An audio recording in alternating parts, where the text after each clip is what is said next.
Assalamualaikum warahmatullahi taala wabarakatuh. Bismillahirrahmanirrahim. In the last part of the chapter, we have looked at hydrostatic force on plane surface. In this part, we're going to look at hydrostatic force on submerged curved surfaces. If we view a submerged curved surface, what we can see is a curved line. In order to analyze the hydrostatic force on submerged curved surfaces, we will split the hydrostatic force into two components, which are hydrostatic force acting in the horizontal directions and then hydrostatic force acting in the vertical directions. So if you view a curved submerged surface from the edge, what we can see is a curved line like this. So let us consider just a small part of the surface, like that there. So whereby it will be subjected to hydrostatic force in the direction which is normal to the surface.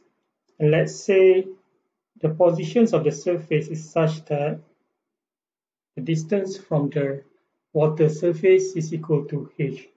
So now if I just consider this surface in particular, so I draw it bigger, so that's the surface. So it will be subjected to hydrostatic force, which is equal to dF, which will have two components, the vertical component and then the horizontal component. So now if I call this area is equal to dA, so that I can split that into two. This area is equal to dA vertical, projection onto vertical plane, and then this one is dA horizontal. So I can write the equations for the component of the force in the horizontal directions, which is equal to P dA vertical, whereas the force in the vertical directions is P dA horizontal, where P is the pressure here. But we know that the gauge pressure there is equal to rho GH. So I can expand that. dF horizontal is equal to rho GH dA vertical, whereas dF vertical is equal to rho GH dA horizontal. So first of all, let us consider the horizontal component of the hydrostatic force. So consider horizontal component of hydrostatic force. I'm going to call that F horizontals. So basically we know that F horizontal will be equal to the integrations of dF horizontal. So for this purpose, I'm going to project the curved surface onto a vertical plane. So if I view the surface from these directions, what I can see is, let's say it looks like this. So this is actually the projections of the surface on the vertical plane. So I'm going to determine where is the COG of these vertical projections, and this will be my A vertical, the area of the vertical projections, and this will be my COG vertical. So I'm going to define the origin at the centroid of the vertical projections. So my Y starts from there and goes downward.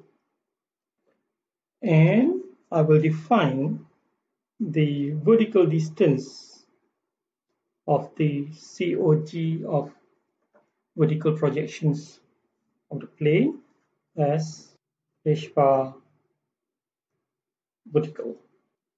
So now if I go back to the equations for the horizontal components of the hydrostatic force, that is equal to dF horizontal, which is actually equal to dA vertical, right? But as I mentioned earlier, P is actually equal to rho G H dA vertical. But because we have defined the origin to be at the centroid of the vertical projections, then my H here is actually equal to H bar vertical plus Y. So I can write FH is equal to rho G H bar vertical plus Y dA vertical, right? So if I expand this, I have rho G, just a constant, H bar vertical, dA vertical plus rho G, Y dA vertical. And by definitions, since the origin is at the centroid of the vertical projections, then this must be equal to 0. And what is this equal to? This is equal to A vertical. So this is A vertical. So now I obtain the horizontal component of the hydrostatic force is equal to rho G H bar vertical A vertical. So what is rho G H bar vertical? This is effectively the pressure at the centroid of the vertical projection. So we can say that the FH, which is the horizontal component of hydrostatic force, is actually equal to pressure at centroid of vertical projections multiplied by area of vertical projections of the surface.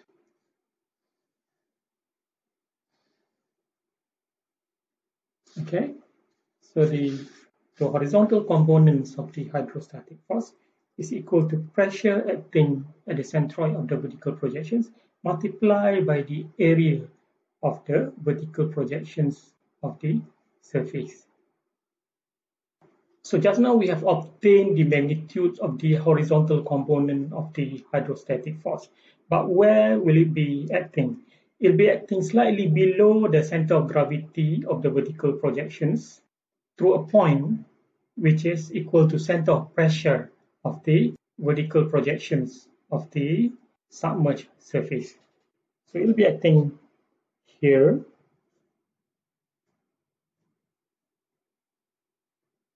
So I call this one dF horizontal through this point here, which we call COP vertical. And this distance from here to here is our YCP vertical.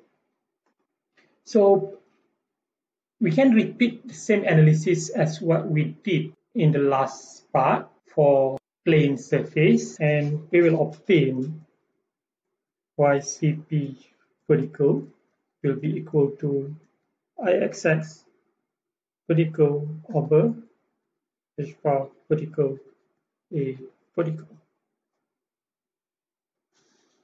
Okay, so YCP vertical is equal to IXX vertical over H bar vertical AV vertical.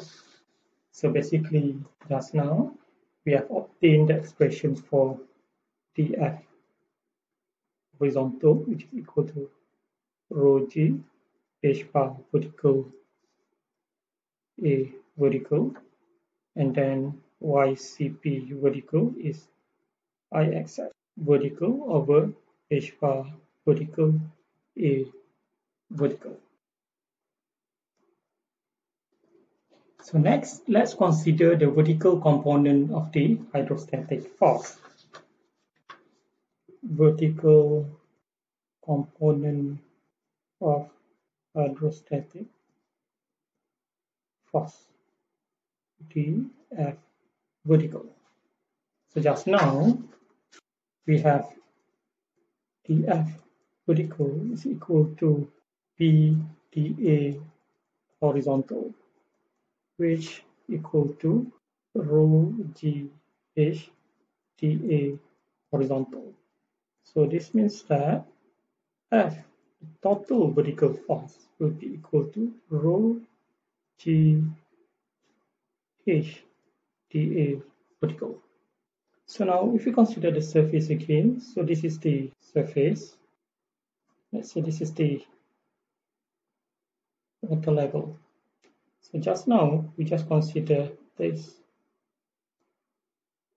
height is equal to h, and this is equal to dA vertical. So the multiplications of h with dA will give us this small volume. So basically what we have here is rho g d volume, where d volume is this volume. And the integrations of d volume will give us the total volume, which is this volume here. This will be the volume. So we can write F vertical is equal to rho g v above. And what is rho g v above? This is actually equal to the weight of fluid above the surface. So we can conclude that the vertical component of the force will be equal to the weight of the fluid above the surface, and then it will be acting through the center of gravity of the weight. So let's say this is the center of gravity, COG of this V above. So F vertical will be acting through here. So we can conclude that the vertical component of hydrostatic force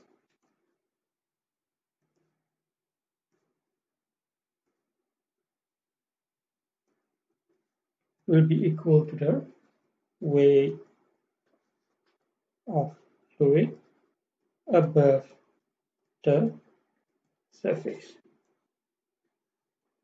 And then the line of actions is through center of gravity of the weight above the surface. Okay, so if you go back to this diagram here, so that means that the vertical component of the hydrostatic force will be acting through the centroid of V above, and is equal to rho g V above. Right. Okay, so as a summary, now we have obtained the horizontal component of the hydrostatic force and the vertical component of the hydrostatic force. The horizontal component of the hydrostatic force will be equal to the pressure at the centroid of the vertical projections multiplied by the area of the vertical projections, and it will be acting through the center of pressure of the vertical projections. And then the vertical component of the force will be equal to the weight of the fluid above the surface, and it will be acting through the centroid of the weight above the surface. And in this case, since the fluid is actually above the surface, it will be acting directly downward. So just now we have shown that the horizontal component of the hydrostatic force will be equal to the pressure at the centroid of the vertical projections multiplied by the area of the vertical projections, and then the line of actions will be through the center of pressure of the vertical projections, whereby YCP vertical will be equal to the second moment of area of the vertical projections divided by h bar vertical divided by A vertical. Whereas the vertical component of the hydrostatic force will be equal to the weight of the fluid above the surface, and then it will be acting through the centroid of the fluid above the surface. So as a summary, if we are asked to determine the hydrostatic force on submerged curved surface, the first things that we need to do is determine the horizontal component of the force. We can do that by projecting the surface onto vertical plane. So if we project on the vertical plane, you can see the vertical projections of the surface. And then what do? We determine the centroid of the vertical projections, and that will be our COG vertical, and this will be our A vertical, and that will give us vertical, right? And then the force will be acting slightly below the COG vertical, that way, through this point here, which we call COP vertical, and then this distance is what we call YCP vertical. And then FH is equal to rho G H bar vertical A vertical, and then YCP is equal to IXX vertical over H bar vertical A vertical. And then the vertical component of the force will be equal to the weight of the fluid above the surface. So F vertical will be equal to rho GV above. Where V above is this volume here. Okay, and then it will be acting through the centroid of the V above. So this is vertical. So this is centroid of V above. Okay, then just now we have obtained F horizontal, and we have obtained F vertical. So the net hydrostatic force F will be equal to square root of FH squared plus FV squared. Okay, so I repeat again. In order to determine the horizontal component of the hydrostatic force, we just project onto a vertical plane, then we obtain A vertical. We determine where is the center of gravity of the vertical projection. That will give us H bar vertical, and the force will be acting slightly below through COP vertical, and then the difference between COG vertical and COP vertical will give us YCP vertical, and FH horizontal is equal to rho G H bar vertical A vertical, and YCP vertical is equal to IXX vertical over H bar vertical A vertical, and then the vertical component of the force is just equal to rho G V above. So we need to determine the volume above the surface, and then determine the center of gravity of the volume. So that gives us the magnitude of the hydrostatic force. So as mentioned earlier, the horizontal component of the force will be acting through the center of pressure of the vertical projections, and then the vertical component of the force will be acting through the centroid of the volume above. And we can obtain the magnitude of the force by taking F horizontal squared plus F vertical squared square root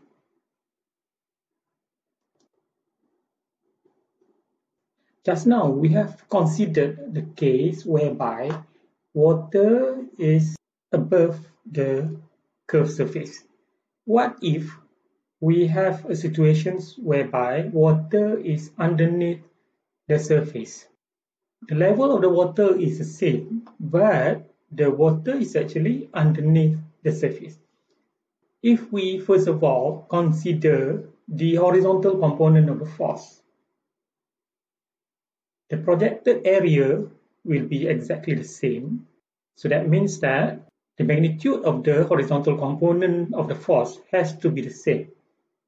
But now, the directions of the force will be opposite of the earlier case. So in the case of water above the surface, the horizontal component of the force will be acting from left to right. If the water now is underneath the surface, the horizontal component of the force will be acting from right to left. What about the vertical component of the force? The magnitude of the vertical component of the force will be the same, but the directions will be opposite. So that means that the magnitude of the vertical component of the force will be equal to rho g multiplied by the imaginary volume above the surface, meaning that this volume here. And it will be acting through the centroid of this imaginary volume and will be acting upward rather than downward. So if I consider this case here, whereby water is on the right hand side, so underneath the curved surface. So if I first of all project it on the vertical plane, what I get is the same area as the earlier case, whereby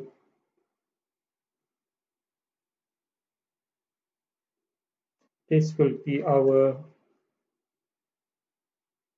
H bar vertical. This will be the COG vertical. This will be A vertical. And the force will be acting through shear, where this is COP vertical. And it will be acting in these directions. So F horizontal will be equal to rho G H bar vertical A vertical in that directions. Whereas the vertical component of the force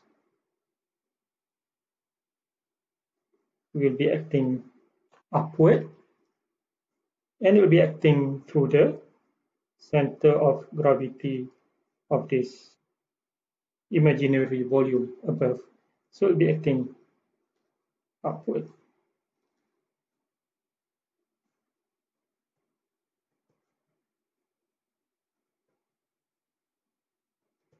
Above. Okay, so the magnitude of the force will still be the same, but it will be acting now this way.